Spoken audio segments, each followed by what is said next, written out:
Hello friends, welcome to my YouTube channel. So today in this video I am going to show you how to change the lock screen passcode in this device.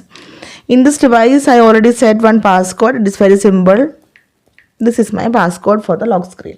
So let me show you how to change this passcode. For this, go to settings, scroll down, tap on the option Face ID and passcode. So enter our current passcode here.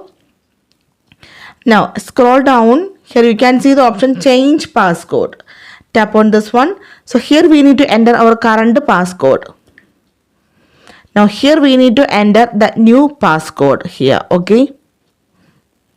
So if you want to change any other type password, tap on the option passcode options. So here you can see this is for the 6 digit. If you want to change to 4 digit or any custom numeric code, you can select this one from here. So here I am going to set the option 4 digit numeric code. So here I am going to set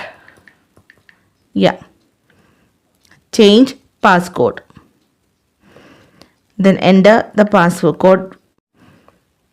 Okay, again tap on enter the new passcode.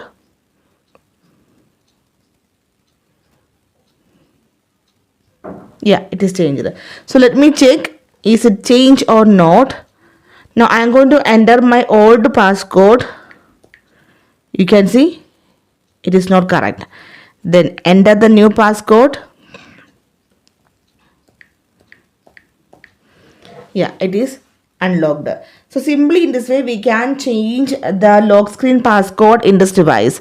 So hope you guys enjoy this video. Thank you for watching. Thank you.